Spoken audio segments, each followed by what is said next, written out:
The emergency lights flashed red across the massive meeting hall aboard Harmony's Edge. Admiral Kefvar stood at the center podium, his crystal skin catching the harsh light and throwing rainbow patterns across the walls. Around him, delegates from 12 different alien species sat in their specialized chairs, each designed for their unique body types. The Zephyrian Admiral's voice carried the weight of impending doom as he spoke. Fellow members of the Galactic Defense Coalition, we face our darkest hour. The Devour Swarm has consumed another 3 systems. 47 worlds now lie dead in their wake.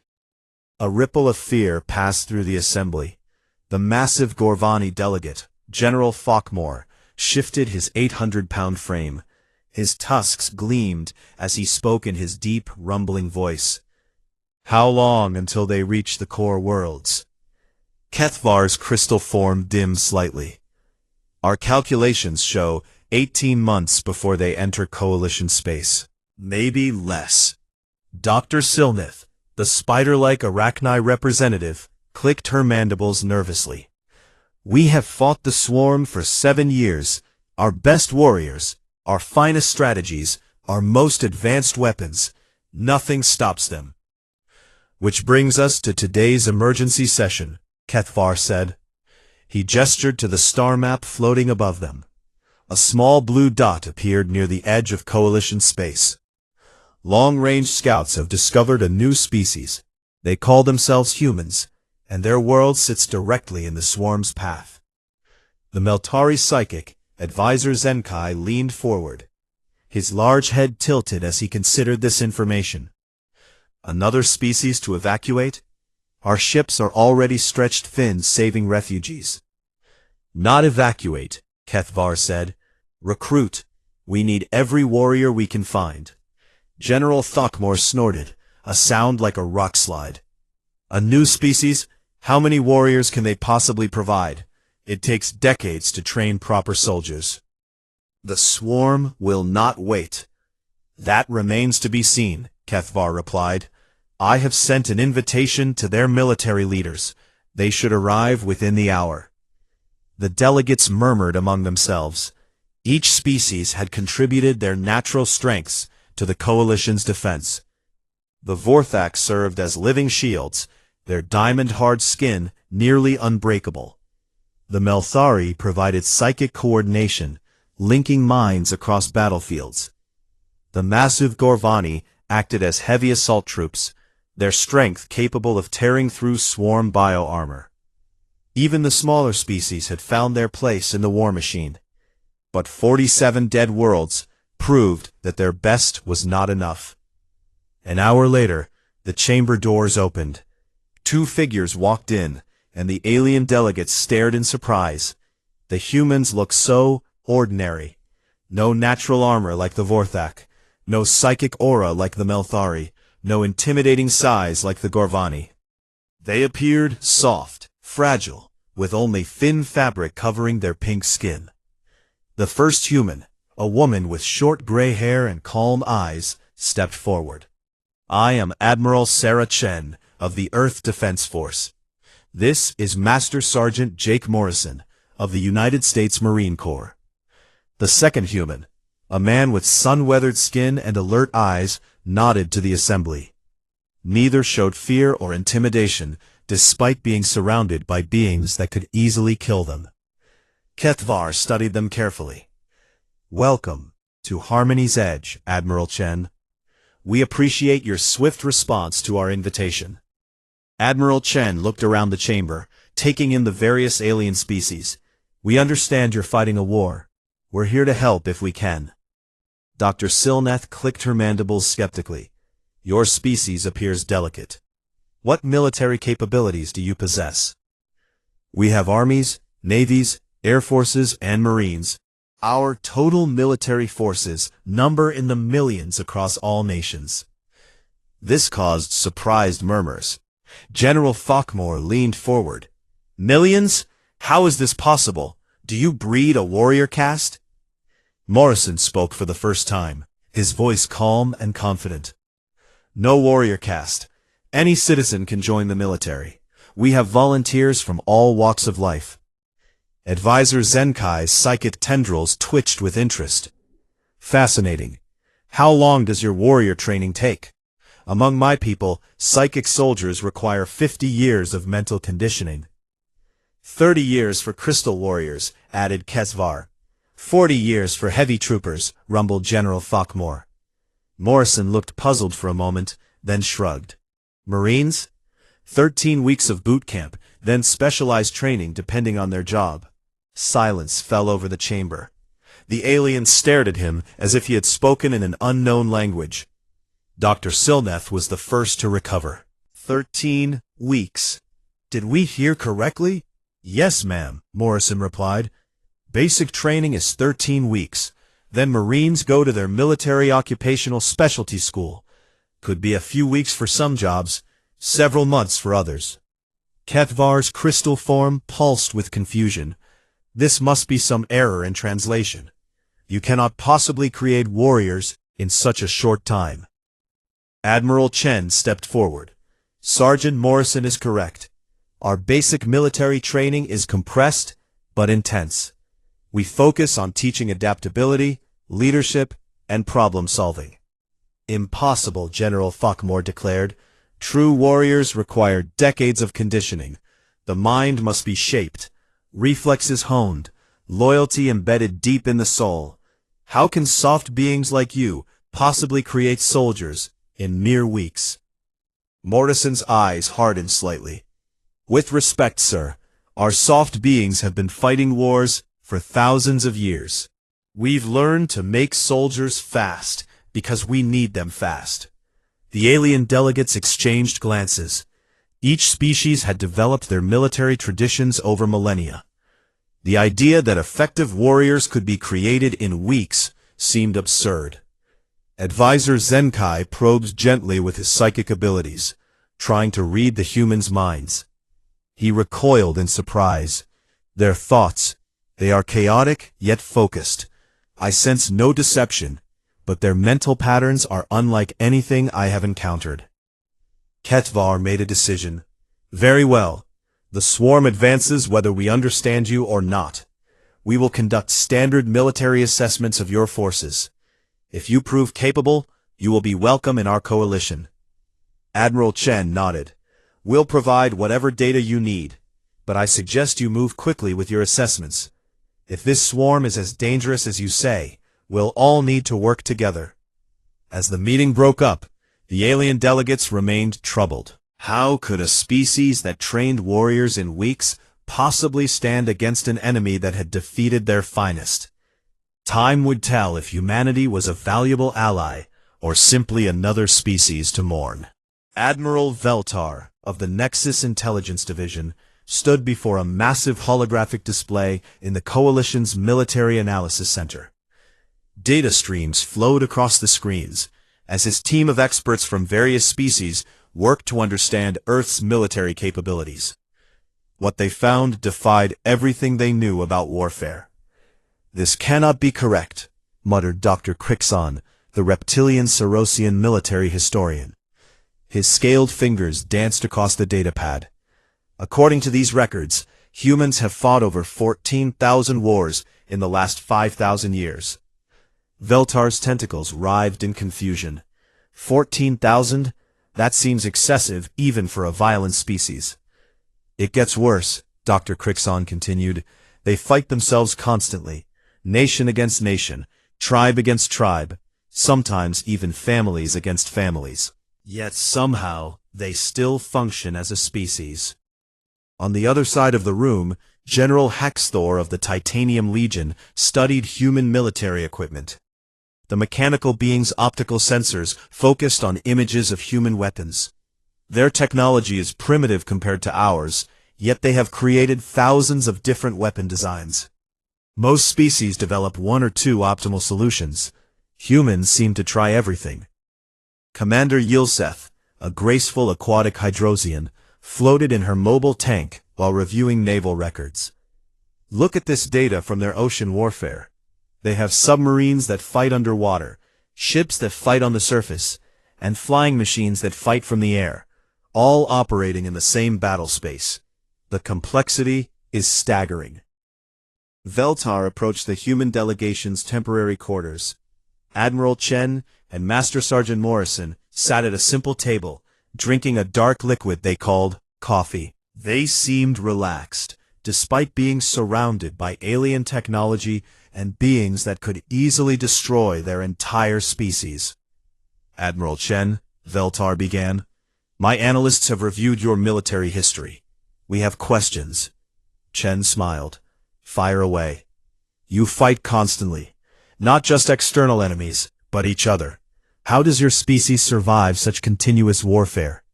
Morrison spoke up. We learn from it. Every war teaches us something new. New tactics, new strategies, new ways to think about problems. But the cost, Veltar pressed. Millions of your people die in these conflicts. Chen's expression grew serious. Yes, they do. And we remember every one of them. That's why we train our soldiers so well in such a short time. We can't afford to waste lives because we were too slow to prepare. Dr. Crixan approached with his datapad. Your training methods puzzle us. We have observed recordings of what you call boot camp. The recruits are subjected to extreme stress, sleep deprivation, and constant pressure. Yet they emerge as soldiers in just weeks. That's the point, Morrison explained. Combat is stressful. If you can't handle a drill instructor yelling at you, you can't handle bullets flying past your head. General Haxthor joined the group. We studied your equipment. Why do you have so many different weapon types? My people perfected plasma rifle design 3 centuries ago and have used the same model ever since. Morrison grinned. Because different situations need different tools. A sniper rifle for long-range precision. An assault rifle for general combat. A shotgun for close quarters. A pistol for backup. The enemy doesn't always cooperate with your preferred engagement range. The aliens exchanged looks of confusion. This contradicted everything they knew about military efficiency. Commander Yilset's voice bubbled through her tank speakers. Your naval battles involve vessels operating in 3 dimensions simultaneously. On water, underwater, and above water. How do your commanders track such chaos? Training, Chen replied simply. We simulate complex scenarios and teach our officers to think on their feet. The situation changes, the plan changes. Veltar was growing frustrated. But coordination requires predictability. How can you maintain unit cohesion if everyone is adapting independently? Mission-type orders, Morrison said. We tell units what needs to be accomplished, not how to accomplish it. Lower-level leaders make tactical decisions based on what they see in front of them. This caused visible distress among the alien officers. Dr. Crixan's scales shifted color, a sign of anxiety. This is chaos. How do you maintain discipline? Chen explained. Through training and trust, we train our people to think independently and make good decisions. Then we trust them to do it. Over the following days, the aliens conducted more detailed assessments. They watched training videos from human military schools and were shocked by what they saw. While alien military training focused on precise execution of predetermined procedures, human training deliberately introduced chaos and uncertainty. They observed a human exercise where Marine recruits had to complete a mission while their equipment failed, their communications were jammed, and their plans were rendered useless by unexpected enemy actions. Instead of failing, the humans adapted, improvised, and completed the mission anyway. Impossible, General Haxthor declared after reviewing the footage. No plan survives first contact with such chaos. Morrison nodded. That's why we don't rely on perfect plans. We train our Marines to succeed when everything goes wrong. The assessment team watched recordings of human military academies where officers were taught to question orders, think creatively, and challenge conventional wisdom. This horrified the aliens, whose military traditions emphasized absolute obedience and rigid hierarchies. Your soldiers are taught to disobey? Commander Yilseth asked in disbelief. Our soldiers are taught to think, Shen corrected. If an order doesn't make sense in the current situation, they're expected to adapt it or request clarification. Veltar studied a file on human special forces.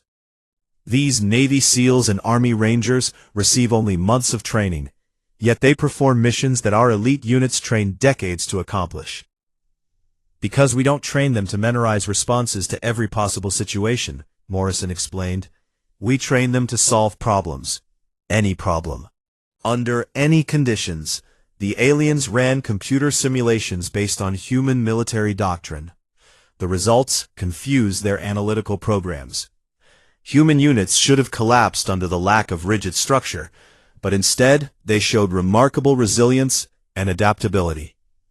Dr. Kritson presented the preliminary findings to the coalition leadership. Their methods violate every principle of military science we understand, yet their historical combat effectiveness is undeniable. They consistently defeat larger, better-equipped forces through adaptation and improvisation. General Thokmor growled in frustration. How can warriors trained for mere weeks match soldiers prepared for decades? Because, Veltar said slowly, they are not trained to be perfect soldiers. They are trained to be perfect adapters. The assessment continued, but a growing realization spread through the alien military experts. Humanity might not have the strongest warriors or the best equipment, but they had something else entirely. They had the ability to face the unknown and figure it out as they went along. In a galaxy where every species had developed specialized roles over millennia, humans remained generalists. They were not the best at any one thing, but they could become adequate at everything very quickly. As the final reports were compiled, one question remained unanswered. Would this human adaptability be enough against an enemy that had defeated the galaxy's finest specialized warriors? The answer would come sooner than anyone expected. The alarms screamed across the coalition command ship, eternal vigilance, as Admiral Kefar studied the tactical display with growing horror. Red dots representing swarm bioships filled the screen like a plague of insects. The mining world Kepler 442b lay directly in their path. How did they accelerate so quickly? Demanded General Thokmor, his massive fists clenching. Our projections showed them weeks away from this system. Fleet Commander Xylmoth, a tall insectoid Manthari, clicked his mandibles nervously. The swarm has adapted again. They are using some kind of biological FTL drive we have not seen before. Ketvar's crystal form pulsed with urgent light patterns. Evacuation is impossible. 3 million colonists cannot be moved in time. We must defend the planet. With what forces? Dr. Silmith asked from her position at the communications console. Our nearest battle fleet is 4 days away. We have the garrison forces, Kethvar replied grimly. 2 Crystal Warrior battalions, 1 Psychic Coordination Company, and 1 Heavy Assault Regiment. Admiral Chen stepped forward from where she had been observing quietly. You also have our Marines. General Thokmor snorted dismissively. 1 battalion of untested humans. They will break at first contact with the swarm. Master Sergeant Morrison moved to stand beside his admiral. We'll see about that, sir. The battle began badly. Swarm bioships, looking like massive twisted combinations of insects and sharks, tore through the orbital defenses. Their acidic weapons dissolved coalition warships in minutes. The few vessels that survived the initial assault retreated to minimum safe distance. On the planet's surface, the situation grew desperate quickly. The swarm's ground forces descended in drop pods that looked like falling meteors. When they cracked open, creatures emerged that seemed designed specifically to counter coalition tactics. Captain Vortex led his Crystal Warrior formation into the first engagement. His soldiers locked their diamond-hard shields together, creating an impenetrable wall as they had done in countless battles. The swarm creatures charged directly into them. Instead of breaking against the crystal shields, the creatures sprayed a corrosive acid that ate through diamond like water through paper. Within minutes, warriors who had trained for 30 years were dissolving screaming inside their own armor. Impossible, Vortex transmitted before this communication cut off. Nothing can penetrate Crystal Warrior defenses. The psychic coordination failed next. Advisor Zenkai attempted to link the minds of coalition forces, only to have the swarm's hive mind feedback overwhelm his telepaths. Soldiers who had spent 50 years honing their mental disciplines collapsed with blood streaming from their eyes. General Thokmore led his heavy assault regiment into direct combat, confident that Gorvani's strength would prevail. The swarm creatures simply phased through solid matter, passing harmlessly through the massive aliens, before materializing inside their bodies. Warriors who could punch through starship hulls died as enemies tore them apart from within. In the Coalition command bunker, the tactical display showed red everywhere. Unit after unit went dark as their communication signals died. "We are losing everything," Fleet Commander Zilmoth reported, his voice hollow with defeat. "All conventional tactics are failing." Admiral Chen watched the chaos unfold with calculating eyes. "Morrison, get me Lieutenant Colonel Rodriguez on the comm." "You got it," Morrison replied, working his communication device. "Rodriguez here." "Colonel, what's your assessment of the situation?" Rodriguez's voice came through clearly, despite the sounds of battle in the background. "Ma'am, the enemy has obviously studied coalition tactics and developed specific counters. Traditional approaches are getting everyone killed." "Recommendations?" "We adapt. Give me permission to reorganize our forces and try something new." Kethvar turned to Chen in disbelief. "Your forces are untested against these creatures. You should follow established protocols." Chen looked at him calmly. "Our established protocols are getting everyone killed. Colonel, you have my authorization to improvise." What happened next surprised everyone watching the tactical display. Instead of forming traditional battle lines, the human Marines scattered into small teams. They began moving in patterns that made no sense to alien military doctrine. Marine Corporal Jackson found himself fighting alongside a wounded Vorthak crystal warrior named Dexnor. Instead of abandoning the injured alien, Jackson used him as mobile cover while providing covering fire. The Marine's rifle couldn't penetrate swarm bio-armor directly, but he noticed the creature's joints were vulnerable between plates. "Target the joints," Jackson called out, "between the armor segments." Staff Sergeant Williams encountered a group of confused Melthari telepaths who had lost their psychic coordination. Instead of leaving them behind, she organized them into spotters. Their psychic senses could still detect enemies, even if they couldn't coordinate attacks. "You don't need to link minds," Williams told them. "Just tell us where they are." Lieutenant Murphy found himself with a squad of demoralized Gorvani, whose strength seemed useless against phasing enemies. But Murphy had studied the tactical reports during the voyage. "They can phase through solid matter," he told the massive aliens, "but they have to solidify to attack. Brace yourselves and wait. When they solidify inside you to attack, that's when you grab them." The aliens stared at him as if he had suggested suicide. "They will kill us when they solidify." Murphy grinned. "Maybe, but you'll kill them too, and that stops them from phasing into your buddies." Across the battlefield, human Marines were doing something unprecedented. They were adapting coalition strengths in real time, finding new ways to use alien abilities that their owners had never considered. Marine squads used Vorthak as mobile cover while targeting enemy weak points. They turned confused Melthari into living radar systems. They convinced Gorvani to become suicide grabbers who could stop phasing attacks. In the command bunker, the tactical display began showing something no one had seen before. The red tide of swarm advance was slowing, then stopping, then actually retreating in some sectors. How is this possible? General Throckmore demanded. The humans have no special abilities. Admiral Chen watched the display with satisfaction. They have the most important ability of all, General. They think.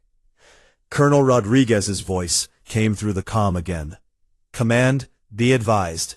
We've identified a pattern in enemy tactics.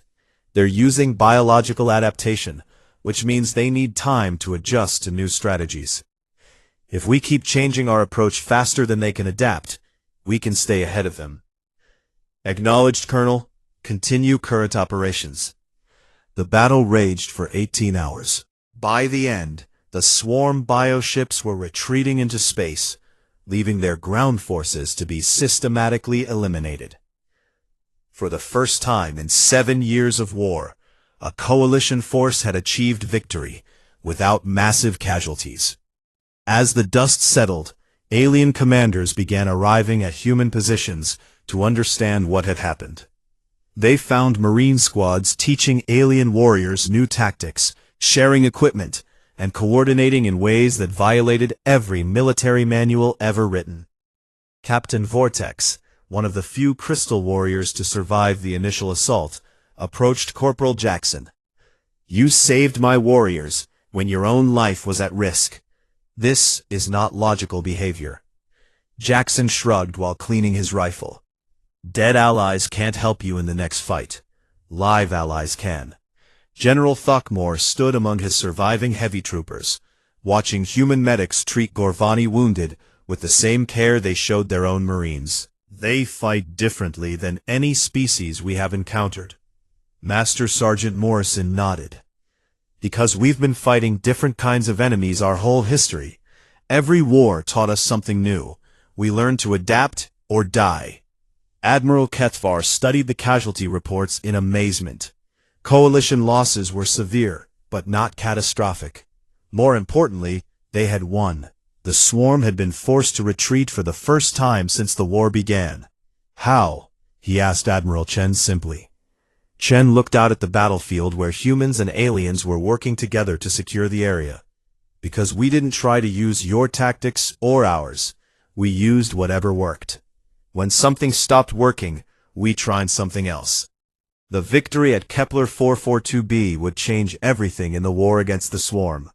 But first, the coalition had to understand exactly what the humans had done, and whether it could be replicated on a larger scale. Dr. Zilmoth stood in the observation deck of the research vessel Scientific Endeavor, watching human Marines train on Earth. The xenoanthropologist had studied dozens of species, but nothing had prepared her for what she was witnessing. Her multiple eyes tracked the chaos unfolding in the training area below. Day 47 of observation, she spoke into her recording device. The humans continued to demonstrate training methods that defy all logical military doctrine. On the field below, a group of Marine recruits struggled through an obstacle course while their instructors screamed at them. But this was not simple physical training. As Dr. Zilmoth watched, the instructors suddenly changed the rules halfway through the exercise. Equipment failure, bellowed drill instructor Staff Sergeant Torres. Your radios are down. Your weapons are jammed. Figure it out. The recruits stumbled, confused for only a moment, then began adapting. They used hand signals to communicate. They improvised weapons from training equipment. They reorganized their formation without orders from their superiors. Dr. Zilmoth's assistant, a crystalline Vorthak named Researcher Kekstal, adjusted his optical sensors. This appears to be deliberate sabotage of their own training. Why would they handicap their students? Dr. Zilmoth replied, to teach them that nothing goes according to plan. Watch what happens next. Staff Sergeant Torres threw another wrench into the exercise. Enemy reinforcements. Your planned route is compromised. You have 5 minutes to complete the mission with whatever you can find. The recruits didn't panic. They didn't wait for new orders. They immediately began discussing alternatives, each contributing ideas. Within 60 seconds, They had a new plan and were executing it. Researcher Kextal's crystal form pulsed with confusion. But they are untrained recruits. They should not possess the knowledge to create new tactical solutions. That is exactly the point, Dr. Xylomoth realized. They are not being taught solutions. They are being taught to create solutions. The research team had been studying human military culture for 3 months, visiting installations around Earth. Every observation challenged their understanding of how warriors should be trained. At the United States Military Academy at West Point, Dr. Xylomoth interviewed Cadet Jennifer Park, a third-year student. The young woman sat confidently in the meeting room, showing no fear of the massive alien scholar. Cadet Park, Dr. Xylomoth began, your instructors regularly present you with scenarios that have no correct answer. Why do you think this is beneficial? Park considered the question seriously, because in real combat, there often isn't a right answer. There are only decisions that work, and decisions that get people killed. We need to practice making decisions under pressure. But how can you prepare for every possible situation? You can't, Park replied simply. So instead you learn how to think through any situation. You practice the process of problem solving, not memorizing specific solutions. Researcher Kextal leaned forward, his crystal structure resonating with curiosity. Among my people, young warriors spend 20 years learning the traditional responses to common battlefield situations. You spend only 4 years here, yet claim to be prepared for anything? Park smiled. We spend 4 years learning how to learn. When we graduate, we're not finished with our education. We're ready to start it. The aliens observed a war game between second-year and fourth-year cadets. The scenario was deliberately unfair, giving the younger students better equipment, but worse positions. Xylomoth expected the fourth-year students to lose quickly. Instead, the senior cadets immediately abandoned conventional tactics. They split their forces, used deception, and turned their disadvantages into advantages. When the exercise ended, they had achieved complete victory, despite being outnumbered and outgunned. Impossible, muttered Dr. Kextal. They violated every principle of sound military strategy. The fourth-year team leader, Cadet Robert Chen, overheard the comment. Sir, with respect, we followed the most important principle of all, which is, win. The research team traveled to the Marine Corps base at Quantico to observe recruit training. Dr. Xylomoth was particularly interested in the famous 13-week transformation from civilian to Marine. Drill instructor Gunnery Sergeant Maria Santos explained her methods while recruits trained in the background. We don't have time to teach them everything they need to know for every situation they might face. So we teach them how to handle anything they don't know. How is this accomplished in such a brief period? Dr. Xylomoth asked. Stress inoculation, Santos replied. We expose them to constant pressure, uncertainty, and change. They learn that they can function even when everything is going wrong. Dr. Xylomoth watched a group of recruits attempting to solve a logistics problem. Their objective was simple: move equipment from point A to point B. But the instructors kept changing the variables. First, half their vehicles broke down. Then their route was blocked. Then they were told some of the equipment was the wrong type. Each time, the recruits adapted. They found new transportation. They discovered alternate routes. They modified their equipment to fit the mission. By the end of the exercise, they had completed a task that bore no resemblance to the original assignment. Remarkable, Dr. Xylomoth observed. They have learned to embrace chaos rather than fear it. The research team attempted to understand the psychological foundations of human military training. They interviewed Dr. Amanda Foster, a military psychologist who helped design training programs. The key difference, Dr. Foster explained, is that we don't train people to be perfect. We train them to be functional under imperfect conditions. Researcher Kextal struggled with this concept. But surely precision and predictability are more effective than chaos and improvisation. For machines, yes, Dr. Foster replied, but humans aren't machines. We're problem solvers. Our strength isn't in following instructions perfectly. It's in figuring out what to do when the instructions are wrong.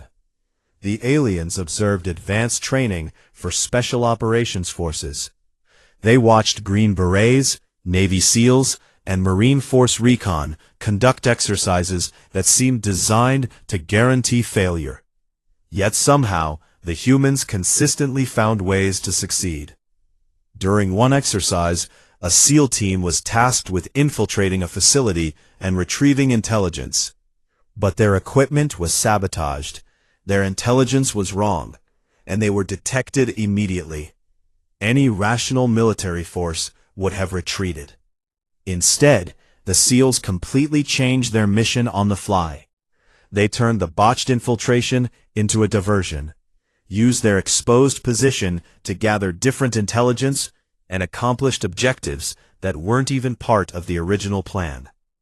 They are not following any doctrine I recognize, admitted Fleet Commander Yilseth, who had joined the research team. Yet, they are achieving success. The team's most shocking discovery came when they attempted to implement human training methods with other species. The experiment was a disaster. Vorthak Crystal Warriors became paralyzed when asked to make decisions without clear protocols. Melthari Psychics suffered mental breakdowns when forced to operate without telepathic coordination.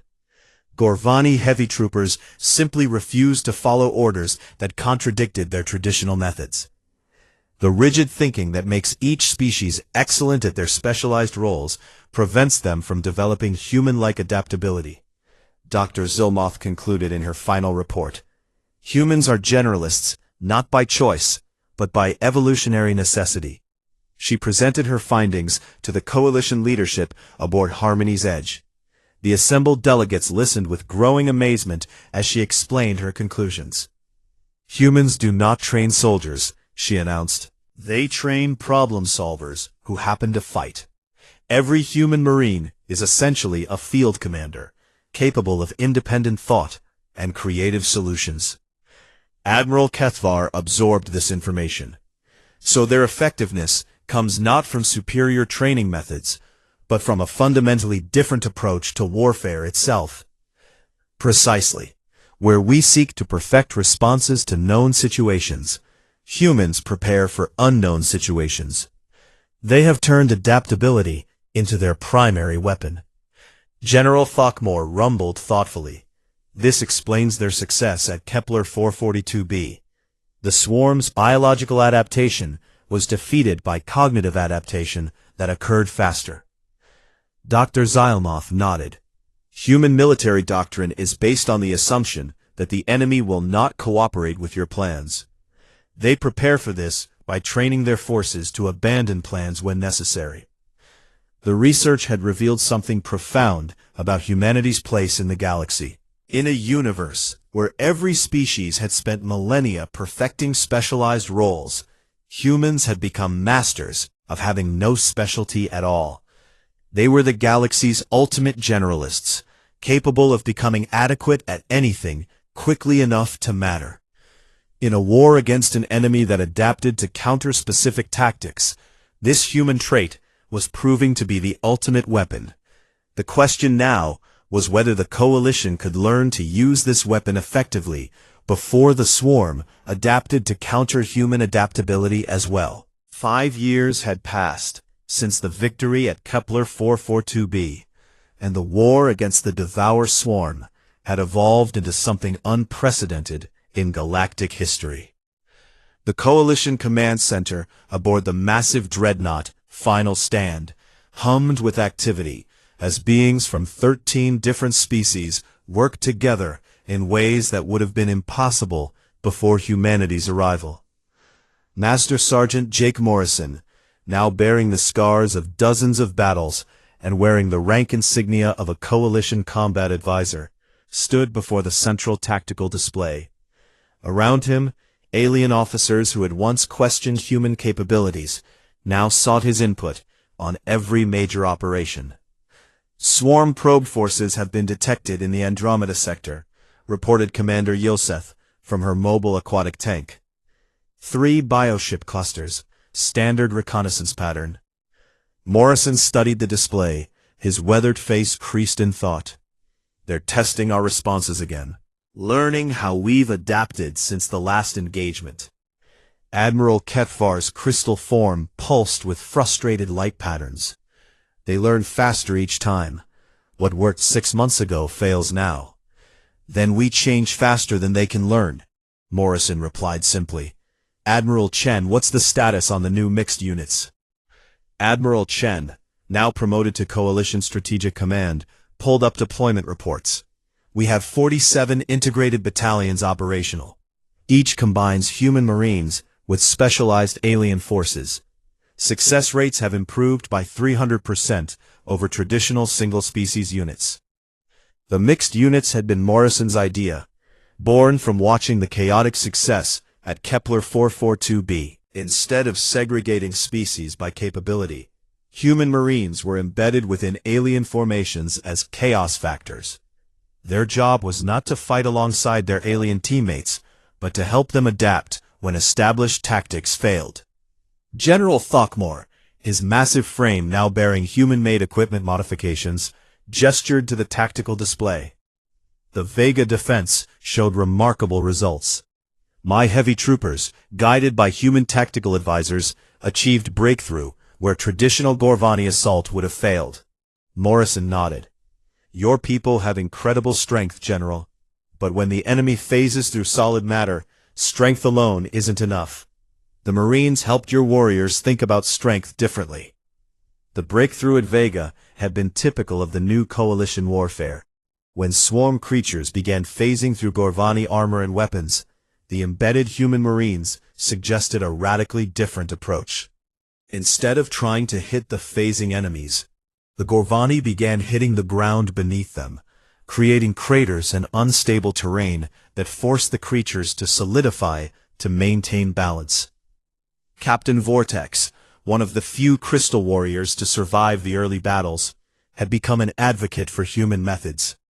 The humans taught us that our diamond-hard shields could be weapons as well as protection. We never considered using shield formations as battering rams or siege engines. Dr. Silneth clicked her mandibles in agreement. The psychological impact cannot be understated. Swarm forces that once adapted quickly to our predictable tactics now hesitate when facing mixed units. They cannot predict what humans will suggest next. The war had become a contest of adaptation speeds. The swarm's biological evolution competed against human cognitive flexibility, with the fate of the galaxy hanging in the balance. Each battle required new solutions as both sides learned and changed. Morrison walked to the strategic overview display, where red markers showed the current front lines. The swarm is massing for a major assault on the core worlds. Intelligence suggests they're bringing new bioforms we haven't encountered. Advisor Zenkai, his psychic abilities now enhanced by human-designed equipment that amplified rather than replaced telepathic coordination, focused on the distant enemy formations. I sense something different. Their mental patterns have changed. They are preparing for something unprecedented. Fleet Commander Xylomoth studied long-range scanner data. Bioship configurations are unlike anything in our databases. They appear to be adapting specifically to counter mixed unit tactics. Which means they finally figured out that unpredictability is our main advantage. So they're going to try to force us into predictable responses. Admiral Chen frowned. How do you counter unpredictability? By creating situations where there's only one possible response, Morrison replied grimly. They'll try to back us into tactical corners where creativity doesn't matter. The final battle began 3 weeks later in the Centauri system. The swarm arrived with bioships that seemed designed to eliminate tactical flexibility. Massive creatures that could fill entire asteroid fields, leaving no room for maneuvering. psychic dampeners that blocked all forms of communication, preventing coordination.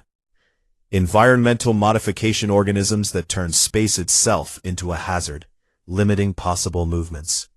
For the first time in years, coalition forces found themselves forced into rigid, predictable battle lines. The aliens reverted to their traditional tactics, while human marines struggled to find adaptive solutions in an environment designed to prevent adaptation. The battle was a disaster. Traditional Vorthak crystal wall formations shattered under focused swarm assault. Melthari's psychic coordination failed completely under the dampening effects.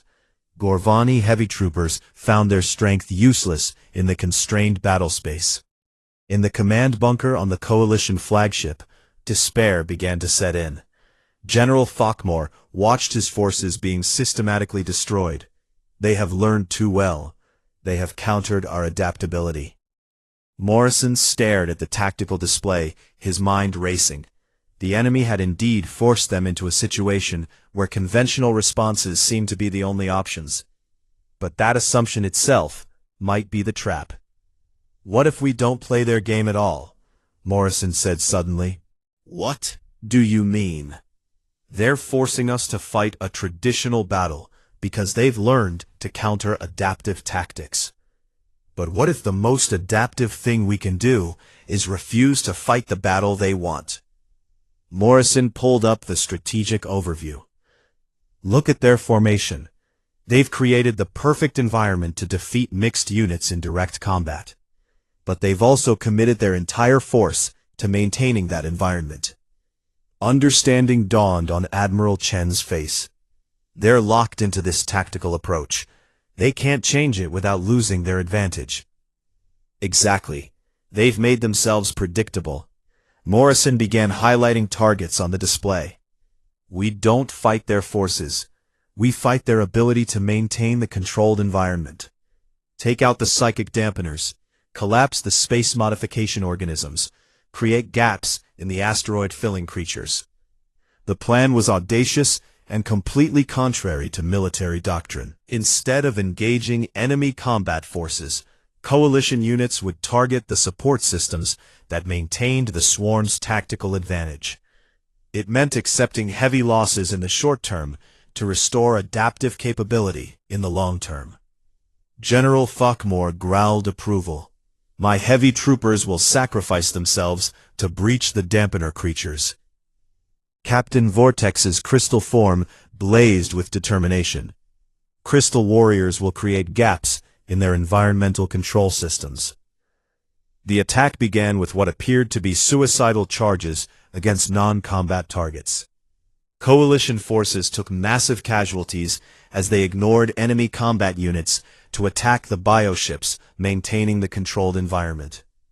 To outside observers, it looked like military madness. But within 6 hours, the swarm's perfect trap began to collapse. Communication returned to coalition forces. Environmental hazards began clearing. And then human adaptability returned to the battlefield with devastating effect. Freed from the constraints that had forced predictable tactics, mixed units immediately began developing new approaches to the fresh swarm bioforms. What had been a rout became a stalemate, then turned into a coalition victory as human creativity combined with alien capabilities in ways the swarm could not counter fast enough. As the surviving swarm bioships retreated from the Centauri system, Admiral Kethvar approached Morrison in the aftermath of the victory. "I must ask you something that has puzzled me throughout this war. How does your species produce such effective warriors in such a short time?" Morrison looked out at the debris field where mixed coalition units were already working together to rescue survivors and secure the area. Human Marines coordinated with Vorthak engineers, Melthari telepaths, and Gorvani heavy workers as if they had trained together for decades. "Admiral," Morrison began, "we've been fighting each other for thousands of years. Every war taught us that the enemy gets a vote in how battles unfold. No plan survives contact with reality. The side that adapts fastest usually wins. He gestured to a nearby mixed unit, where a human corporal was showing Vorthak crystal warriors how to use their natural hardness for engineering instead of just fighting. 13 weeks isn't about teaching Marines everything they need to know.